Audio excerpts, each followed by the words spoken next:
So the MEES are the minimum energy efficiency standards, and you'll know them more typically as your energy performance, and that's controlled by the EPC certificates. Much the same as you have EPC certificates for a residential property, if you're renting or you own your building, the commercial property is also regulated by this, and there are minimum standards which have to be complied with. And given the current global impact and strive towards net zero by 2030, these standards are actually changing, and they're really going to impact commercial property quite significantly. So currently the requirements for the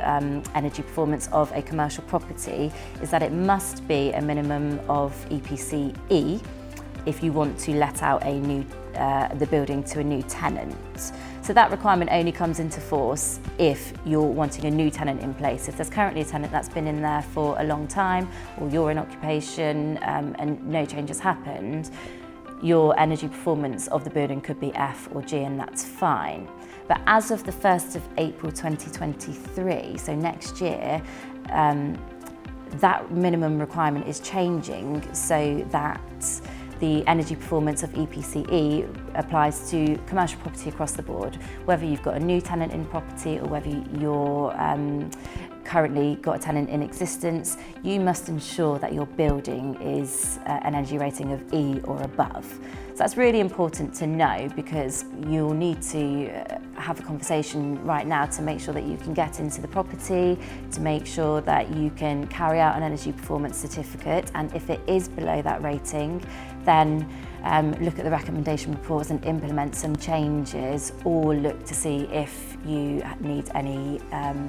or meet any exemptions to the property.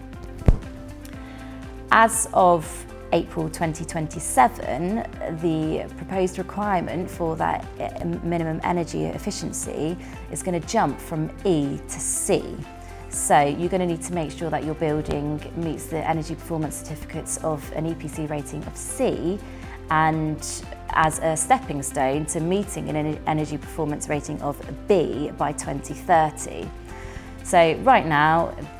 that's considerable time away, but it's something that we all need to be thinking about now to implement those changes, because it's going to have a financial implication on landlords primarily and their tenants as to who's going to be paying for this, how disruptive this is going to be to tenants with their businesses, and how landlords are going to be able to access the property, and what actually needs to be dealt with. So it's a really hot topic at the moment, and it's something that everyone in a commercial premises needs to be thinking about and just have that conversation to start with. So to summarise with regards to commercial property energy performance, currently the requirements are that it must be an energy rating of E or above if you're going to let out a new premises for a new tenant. As of April 2023 next year, that requirement of energy E or above is going to expand across the whole of the commercial property. And as of April 2027, that E requirement is going to jump to C, in a hope that by 2030 we're all at EPC B.